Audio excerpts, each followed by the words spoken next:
Hello, everybody, and welcome to the Afternoon Tune. I'm your host, Josh, and with me is my two co-hosts. It's your boy, Chayse. And it's your boy, Nick. Discussing The Mandalorian. We're going to discuss the Animaniacs, which had its season premiere of its reboot season this past Thursday on Hulu. And, you know, long-awaited kind of show that came out in the 90s, classic. I watched it when I was a kid, Saturday mornings, still kind of even had a theme in my head, and I was kind of humming it all the way up until the show came out. Then I binged it, and I was like, okay, where can I skip the intro on this shit? I'm watching on Hulu, and Hulu doesn't have that option. Skip the intro like Netflix does. After the 6th, 7th time I heard it, I was like, okay, I get it. What the hell is wrong with you? You know, you Zany, you're loony to the max. I fucking get it. Okay, let's go. Zany. Come on, let me get to it. Zany to the max. Zany to the max. Yeah, whatever. Yeah, I'm okay. Sounds like you did skip it. You know what I mean? Let's get this shit done. I want to just watch this shit. You know, since it came out pretty recently, I was able to, because we just watched it today, Friday. I got to about 6 episodes. Nick, you said you got to about 7 episodes. Yeah, I got to the first half of the 7th episode.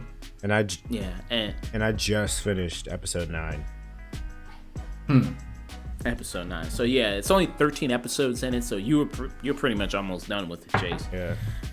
And things like that. So it's a variety show. If you've never even heard of the Animaniacs, if you young bloods, you never heard of that before, you know what I mean? Well, let me tell you what you gotta know. Variety show, a lot of kind of short skits, very kind of meta in a way. Does a lot of comment on pop culture, jokes about Hollywood, things like that, and they cram a bunch of that into the first episode. And I'd say the first episode starts off things on a very good note. It starts with the Jurassic Park parody that released online. Yeah. Very nice opening. Yeah. Very funny. Great way to introduce things. I thought that was very, very well done. And the first episode in general, I think, is very well done, of the way they brought these characters back. I think that it being kind of shows that just so far it's kind of updated, and and they make a lot of reference to that, of them being a reboot. They make a lot of references to that throughout the series. The original series, it was very meta, and this it's also like that. There's a lot of jokes about how, I mean, come on, this is just a reboot. Yeah. Is this a reboot? And you have Yakko, Wacko, and Dot, which are the 3 main ones. That's the 3. Don't know what creatures they are or what the hell they're supposed to be. Puppy monkeys. They're Animaniacs. Puppy monkeys. Puppy. Yeah, they're puppy monkeys. Yeah. And then you have also Pinky and the Brain, who are also one of the big stars of the show. Very classic, iconic, and everybody coming back. They have all the original people come back to do the voices, and even though it's been so many years later, everybody still sounds the same. And typically when you get people, especially when they get older, their voice changes. It's just not as strong as it was. Like you saw that kind of with James Earl Jones when he came back to do Darth Vader and Rogue One. You could clearly tell it's just not the same voice anymore that did it when it was in the original trilogy. It's just, or even did it, when even in Revenge of the Sith, even for that one little line that he had there. It's just kind of totally different voice, much older guy. These people, they all still sound the same. They still have that same kind of youthful kind of voices and kind of enthusiasm that fit the characters, that I thought was very, very well done. A lot of the jokes, a lot of the slapstick humor, I think was hit on point. Coming into 6 episodes of it, I thought it was, it hit most of the time it missed. There were some jokes that kind of were, fairly okay, but I think for the most part it did hit on point very nicely, which I did enjoy. The animation style, obviously, since it's a show that's was from the 90s. Even though if you still look at older episodes, which you can also watch on Hulu as well, a lot of the older episodes are on there as well. You can clearly see the difference. Very, very nice looking animation. Also, very the animation is very cleaned up compared to the original series. Yeah, so very, very, very nice looking animation. And Chayse, since go ahead. I was just gonna add, and there's even like certain episodes where they do like parodies of, say, like anime, and other like different cartoons where you could tell the budget went heavy on that shit. They play around with animation styles. Like there's an episode where like Dot gets the power to turn everything to and that episode, it starts as one of the weaker ones, but then it turns really dark and becomes so funny. There's a lot of really great moments. Chayse, since you're like 9 episodes in, what were you thinking about the series? Binge watching it? Do you think it's a pretty solid season 1? So far from what you've seen. I mean, from what I can remember of the prior series. Now, granted, I'm 23, so I was 1 when the show ended, and what I watched were the rewinds on WB Kids or 4Kids, I think. Yeah, 4Kids. Yeah. It came on like right after like Sonic and like all those other shows. So from what I know about Animaniacs, I feel like they captured that same sort of vibe. I don't remember it being as political as this one is, but I appreciated it because I felt like a lot of the commentary that they had was what kind of kept me as an adult interested. Because there's still like a lot of like the kid, like the fart poop jokes thrown in every now and then, but then there's the more like mature like commentary, like when Brain tries to take over over a senator's body. He has this one really dope line where he's like, if you lies are only truths that have not been stated enough, or something to the effect. Lies are only truths that haven't been repeated enough, Pinky. Yeah, that one. I was just like, wow, yeah, no, that's real. I don't remember Animaniacs being that real back in the day. I was too young to really like get it. So, I thought from the 9 episodes I saw, it melted my brain, but it was fun. But yeah, how about you, Nick? I think I'm probably in the same camp as you, Chayse. I've only seen like maybe a couple episodes of Animaniacs, and the ones that I really remember are kind of the moments that became really iconic, like Wacko's Capitals of the States, Yakko's Nations of the World. I remember those songs really well. I didn't remember the show being as political as this one does. As this one gets, and they kind of it's like not really super like anti-Republican. They go after everybody. Yeah. They make caricatures of everybody. Like everybody's getting these jokes. Everybody's getting some. Like they go make fun of Tucker Carlson, and they also make fun of Seth Meyers. They do a Trump parody, which the Cyclops, that episode, that had me dying. It's big, beautiful island that I see very well with my 2 eyes. With my very 2 eyes. And with my big, beautiful eyes, with my naturally tan skin. Yeah. Like you said, they mess with everybody. They go after everyone. And I mean, that's part of like the big appeal of the show, is just that they just have that kind of humor in it that comments very well on pop culture. How much do you think it appeals to younger people, like you said, like you mentioned, that has a lot of the fart jokes, all that stuff? Do you think it still is a very good show that adults and kids could watch together, like a parent and a kid? Like if you grew up maybe watching Animaniacs when you were a kid, and now you want to show your kid it. Do you think it is good for that type of experience? I think so. Very, very much so. Very much so. I feel like this is kind of a rare show where like the more childish humor and the more slapsticky stuff, it works just as well as the political stuff of here. So with a lot of shows, it's like really heavy in political satire, but they don't get the slapsticky stuff right. Yeah. And or it's either one or the other. This kind of like finds a balance of both. Yeah. And it still retains that whole 90s, early 2000s like sense of humor, in the sense that like they still keep it for kids, and they still do the slapstick, and they still do and they somehow do the political commentary very well, but they also are unafraid to hit some adult-ish jokes, some more mature content every now and then.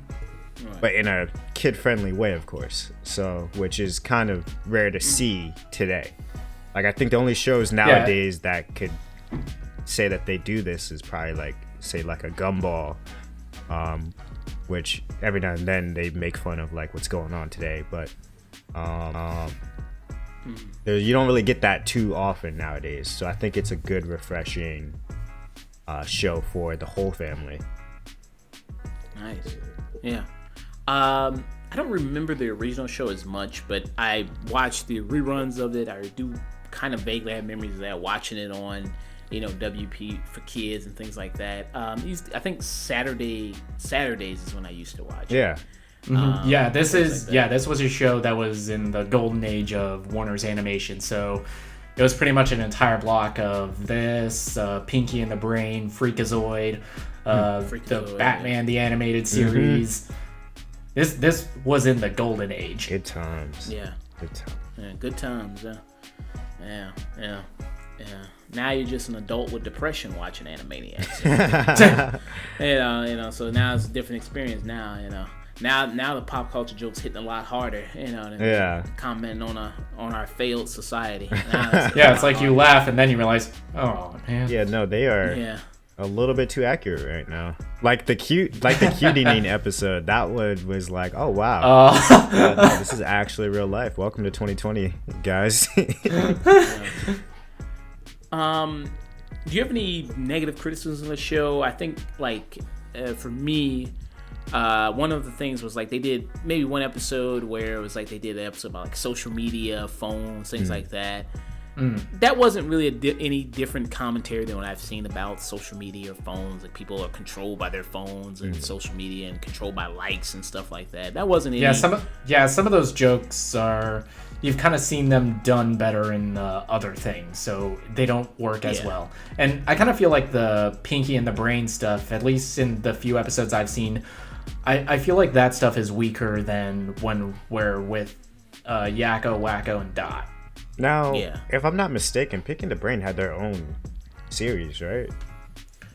Yeah, they had their own series back in the day. Okay. So, I mean, like, I get why they probably had to fit them in for this season in particular. It's probably because, like, the budget was probably kind of tight. And they probably just needed Pinky and the Brain to fill up some space. I feel like they were like looking around at their properties that they could bring back alongside, maybe like test the waters of potentially doing a Pinky and the Brain reboot and like see how it did as part of Animaniacs. Yeah. And if it does well, does it open the door for like Freakazoid to come back? Yeah, because I would love to see Freakazoid come back. Yeah. I don't know if you guys saw this episode. Wait, I think you guys seen this episode where they kind of touch back with all the other prior characters that they had, and I didn't realize that they had this many. I mean, there's a lot of characters in Animaniacs that I didn't even. You mean the hunter with the tiny feet episode? Yeah. Yeah. I saw that. Yeah. So I wonder if this was like sort of like a test to see if they could start pouring. Or not pouring, more so like incrementally bringing back all these characters. Yeah, well, Cree Summers said she's not coming back. Right, her character. Yeah, because they asked her about it, I think, and I think she commented on Twitter and said, "Yeah, like they haven't asked me to come back to do it." And the character she played on Animaniacs was, let me see here, trying to figure out which character she played on there.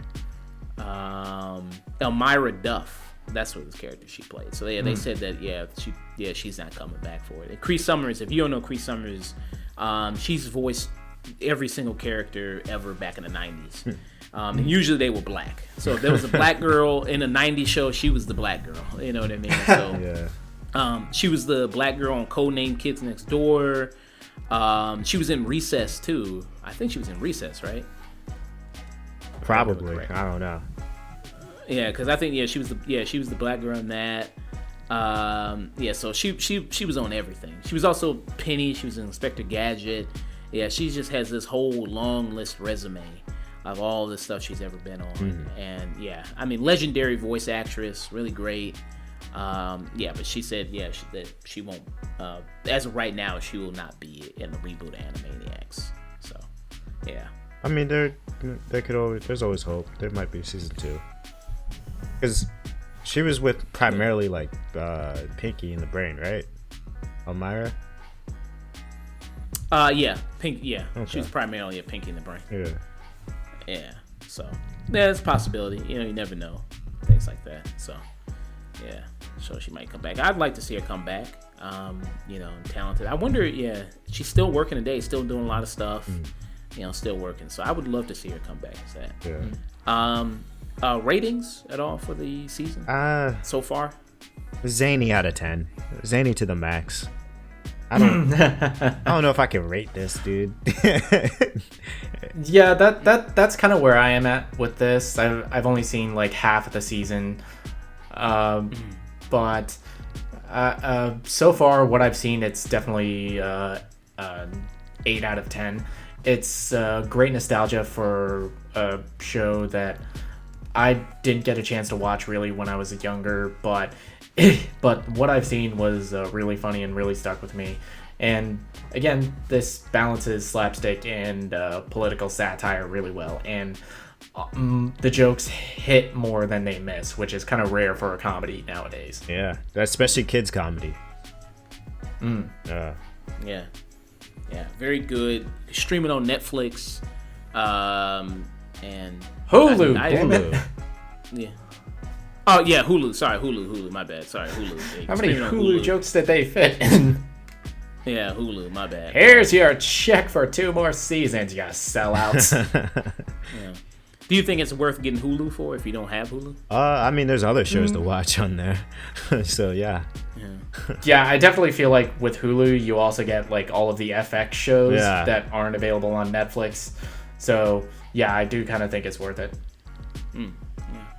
And since Netflix, their prices are going up, Hulu's kind of staying the same. So, and Hulu doesn't charge you more for playing it on 2 screens. Like you can play it on 2 screens and it doesn't charge you. Yeah, it doesn't try to do Netflix. some additional price. Yeah, so. No, they can't see me, but I'm glaring right at my Netflix app on my laptop.